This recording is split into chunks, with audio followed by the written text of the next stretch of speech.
Hey, Power Athlete Nation. Welcome to another episode of the Premier Podcast on Strength and Conditioning. I'm John. And Tex joining John. Yeah, we're on to answer some questions from the hotline.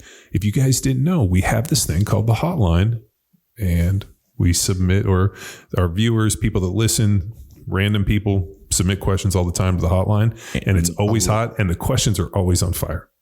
And we suggest on our training program feeds, if someone has a very in-depth question or programming specific, give you an answer, but also push you to call in or text in to our hotline. So that way we can turn it into a podcast and educate others. Yeah. And if you're interested in leaving a message on the hotline, you can always reach out to 929-464-4640. Also 929-ING-ING-0. So that's the number for the hotline, and it's always hot. It's always open, and you can leave us messages. A couple of them are a little strange, a little weird, but that's come to what we expect from the Power Athlete Nation. And occasionally we get some gems like this one from our boy Fig from Newton. Ready? Yeah, let's do it. All right. Hey crew, this is Fig from Newton calling. I was on a Zoom today, and I noticed that my traps and neck were looking smaller than Tom Brady. And I can't have that.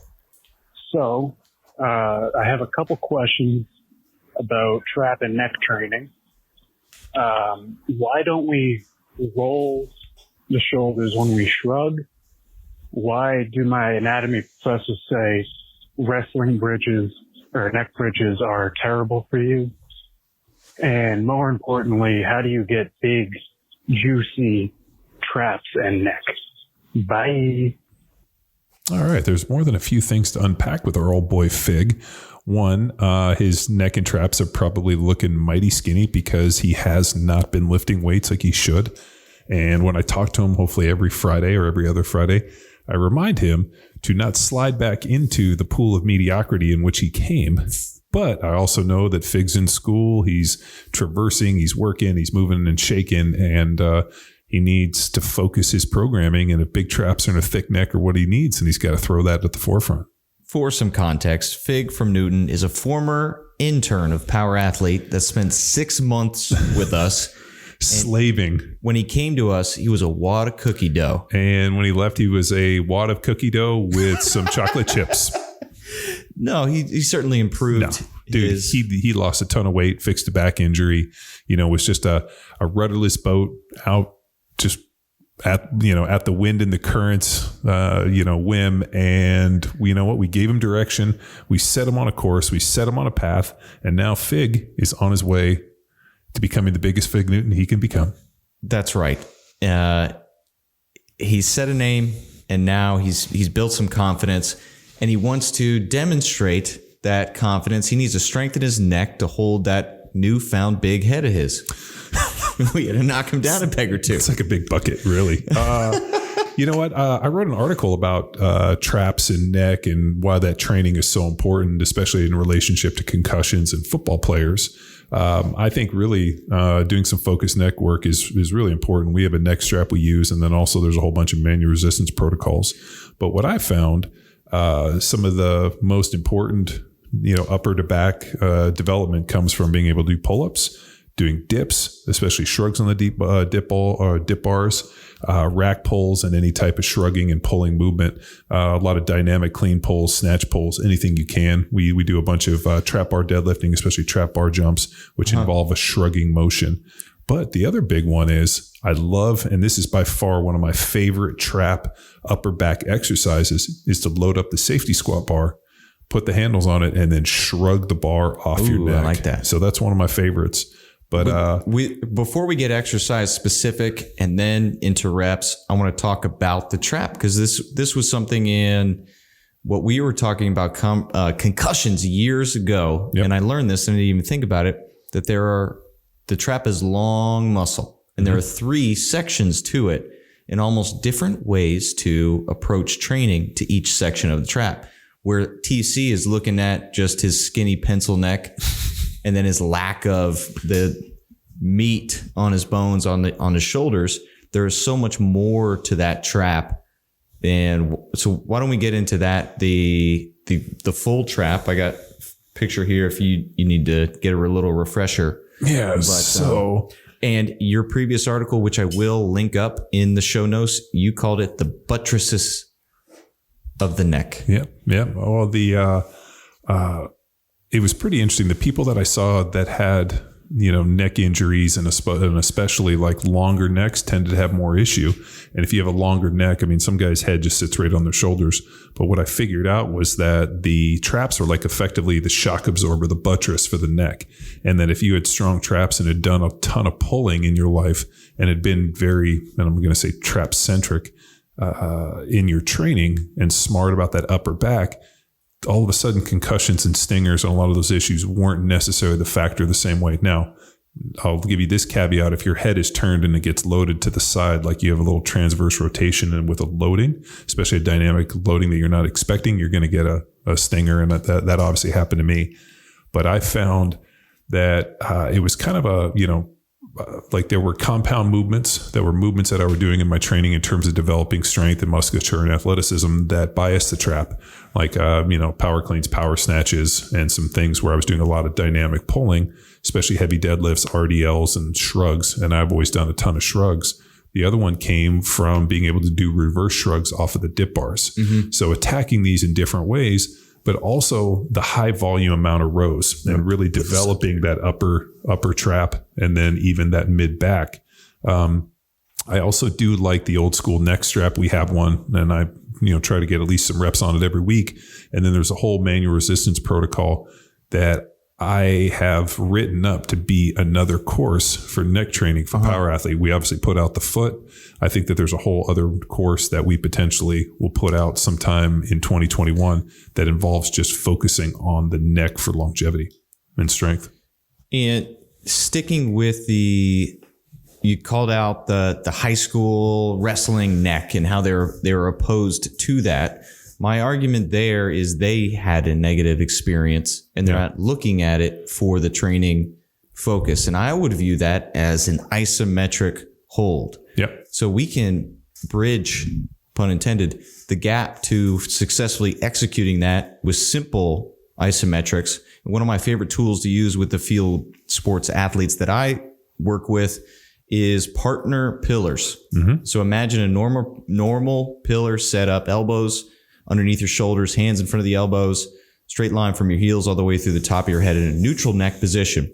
An objective within that, you're using the trap to stabilize the head. Just have a partner add some pressure to the left, the right, the back, up, down, almost on the top of the head, pressing the full body in there, and just keep them reacting to small amounts of force. You can have the teammate turn up the volume a little bit, but this is a non-weight bearing opportunity to start to build up the proprioception and strength and stability for the wrestling neck. And then it's all planes of motion.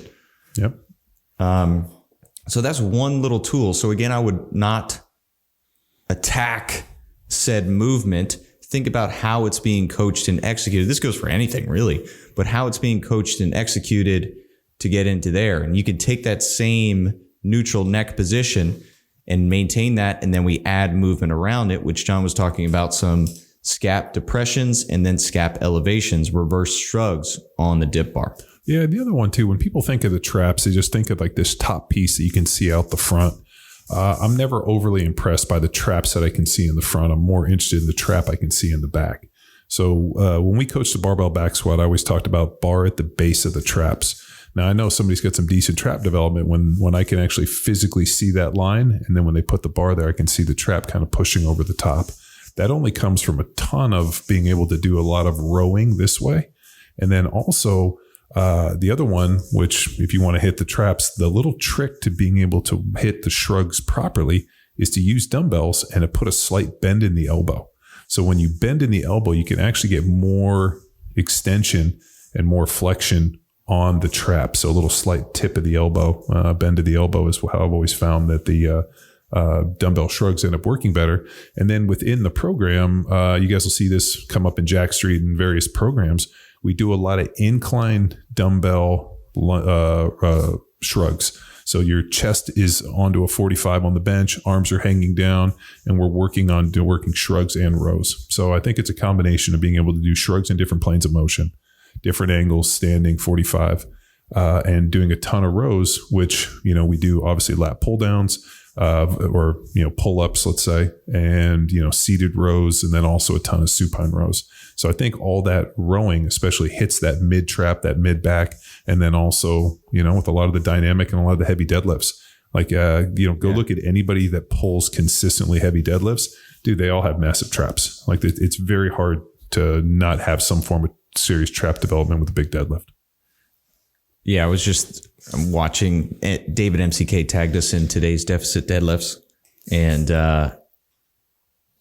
it was heavy as hell, but he failed at the knees. So I'm going to call David MCK out. So he did all the hard work, the deficit, pulling it up to his knees. Yeah, but you got to remember, there's two types of pullers, man. There's the people that are pretty easy from the ground to their knees, and then they miss the deal. Whereas I run into other people all the time. If I can crack it, I can pull it. So there's kind of two different pieces in it. But if you guys want to see some serious trap development, go back and look at like Ed Cohn from the 80s, Eddie Cohn from the 80s, doing some trap work. Dude, just, had a monster deadlift. But take a look at, a bunch of the, Olympic lifters. I mean, for the most part, you look at guys like, classic example, you're talking about wrestling bridges. If you guys do a little quick Google search, you can check out and look at Mike Tyson used to post some video. Well, they post them now. They're from back in the day when he was actually doing his, the wrestling bridges, where he was rolling back and forth on the back of his neck and like on his head in his position. And you're thinking, how is this dude not snapping his neck? And then you take a look and dude, Tyson's neck is wider, thicker than his head. Yeah, it was wider than his head. And why did he need that? Dudes were trying to knock his head off. And if you want to make sure that you don't get your head knocked off, it helps to have a big, thick neck.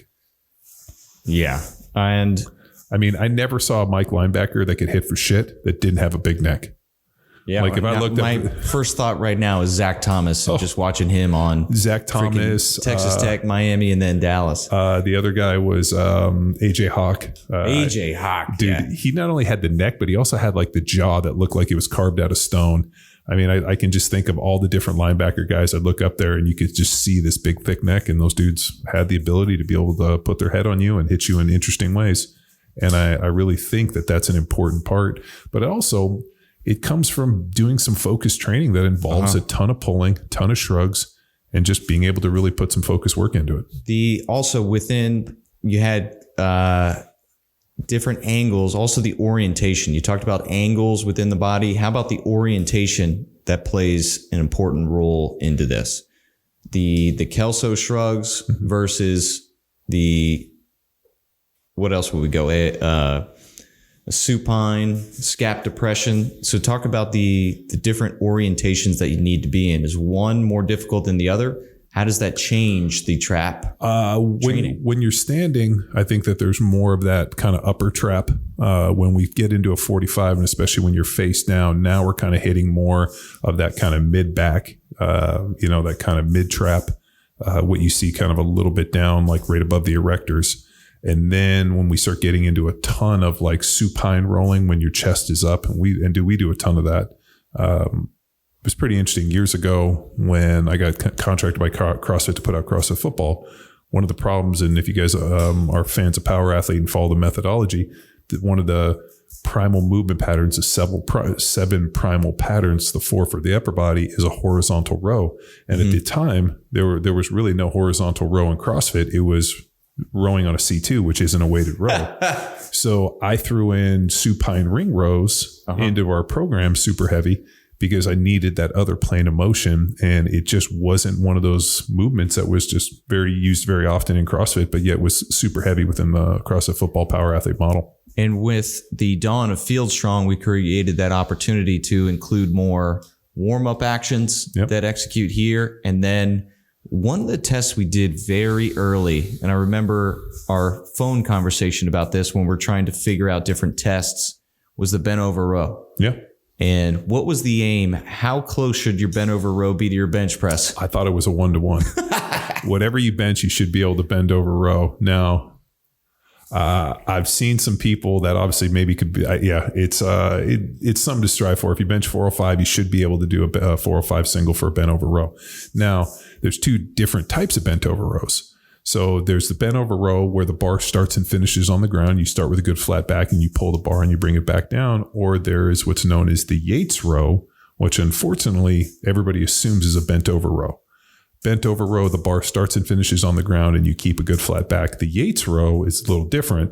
You basically stand up with the weight like you're doing a deadlift, RDL, whatever it is, and then you lower down, into like an RDL top of the knee, and you pull the bar back into, into the gut, into the hip.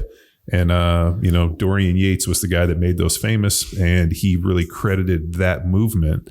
And it's pretty funny when I see people like doing bent over rows. I'm like, call it for what it is. It's called a Yates row, and it's the way we knew the difference. So we knew the difference between bent over rows, and we also knew the difference between Yates rows. And we don't program the Yates row, but I feel like after this podcast, we'll probably throw some video up and maybe add that into the repertoire. Yeah, I know we have it filmed.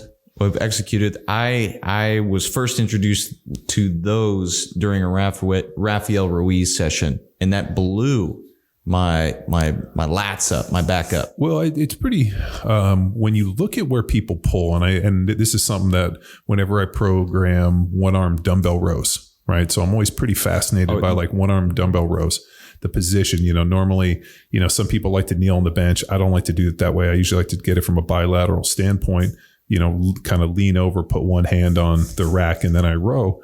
But what happens a lot of times is people pull the dumbbell real high. What I like to do is kind of pull it back, and I'll do a set here, I'll do a set here, and I'll pull it high, and I try to hit different angles. Like I'm trying to pull it into my hip, I'm trying to pull it back. And I found that especially getting a good stretch and really fighting for that eccentric load. And I think if you're trying to put on muscle and you're not focusing on the eccentric load, you're leaving gains on the table. So let's go back to getting rid of the bench and hitting with a bilateral with one hand on the rack. We filmed this movement initially 2014 with our athletes set up on the bench. Yep. And then you made it a point recently to let's get rid of that. Well, was this your training experience or watching other people execute this and realizing, that don't fly right? So I'm going to hate to admit this, but when we were putting the catalog together and I needed some movements filmed, I wasn't there when Luke was filming them. And I think he defaulted to it with the knee, which is more of a conventional way. Like if you were to Google search, or if you were to look on YouTube and say, hey, how do you do a one arm dumbbell row? A lot of people would do it kneeling on the bench. What we found, or at least what I found, was there were some problems in terms of internal bracing. And I was, hearing some anecdotal stuff about people having hernias and straining their abdominals. I never had any issues. I did it both ways, but I found that actually standing bilateral, I could get more extension on the bottom side. And this is an important thing. You shouldn't feel bad about that, because if you're on one of our training programs, on Train Heroic, all of the movements have videos from Power Athlete. We need you to watch those and not just assume based off that name, how to do this. Even if you are an experienced athlete in the field, lifter, coach, especially, watch the videos, because there's specific nuance to this, and instruction and coaching points for you to feel or focus on execution that go a long way for the specific reason that those movements are chosen and put in order on the program. Yep. So there's just a whole bunch of different ways to attack it. You can even do bilateral, you can stagger stance. So, that one arm dumbbell row has always been a big staple. I'm also a big fan of the Meadows row that we use with the landmines. I posted a video of me doing those the other day. Yeah. I constantly am hitting those, putting on smaller plates, trying to get as much range of motion extension, pulling it high. And, for me, I'm still kind of stuck in this rehab thing a little bit, but I feel like I'm turning the corner, being able to be real back heavy, so much so that I ended up moving all my back stuff to Monday, because all my PT stuff for my shoulders on Wednesdays and Thursdays. So I'm trying to get more of my back training earlier in the week so I can hit it twice. And it seems to have helped. I think there was two things that I look back on my NFL career that I avoided that other people didn't. One was neck injuries and back injuries. Because I did so much training within the neck and the traps and the pulling and just banging heavy weights, I think that really helped me. And then all the daily trunk training. If you guys are following a power athlete program, you are doing some form of trunk movement almost every single day. If you're following Johnny Bod and Johnny Wad, it's multiple times a day. We're working on the feet, but that trunk training and working on, isometric contractions, dead bugs, being able to move limbs independent of each other while bracing and being able to maintain a good organized midsection. I think that piece in terms of load and also transverse plane, being able to load this way, was why I didn't have the same back injuries. And I'll tell you this, I saw good players end their careers very quickly due to some really debilitating back injuries. So I was kind of a little nervous on that. I ended up with shoulder injury and a knee injury, but for the most part, my neck's pretty damn good and my back is solid. While we're on injuries, why, and this is part of TC's question, Fig from Newton, sorry, bro, the action, the rolling of the shoulders during the shrug, very common execution in the Globo world. Yeah. So what that's doing is it's basically you're taking your shoulder, the humerus head, and you're jamming it in there by shrugging it up, and then you're rolling it through. And that is a very unnatural movement. So if you are going to shrug your shoulder, you bring it straight up and down. The idea of shrugging the shoulder up and then smashing it and grinding it into the clavicle and up in there, not a very good movement to do. Yes. And if we break down the action of the trap within there, right, we're hitting some elevation and active depression with some protraction and retraction in there. You can execute those as the elevation, as the depression, in as different the pieces. Protraction and retraction to get your purpose of hitting the upper fibers, the middle or the lower, right? Where you're trying to do this, that's causing the rotator cuff. Well, the idea was that you were trying to train all parts of the trap at once. Right. So the idea of I'm going to shrug elevation, then I'm going to roll into that kind of mid back trap. I guess you could call the top, the middle, and the lower trap. But what we saw was a ton of shoulder injuries. And more importantly, if I ever walk into a Globo gym and I see somebody doing that, I know that they're a fucking noob and they're brand new and they have gotten terrible advice from somebody. Terrorist rules in effect. See something, say something. Yep. You see something, say something. So, but also don't be the dude who's over there offering unsolicited advice at the Globo. Unless somebody stinks, just kind of let them go. If they ask for help, ask for help. It's been a while since I've been to the Globo. So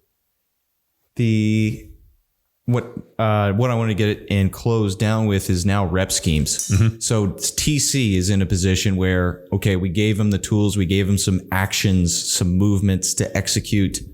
Now for how many reps?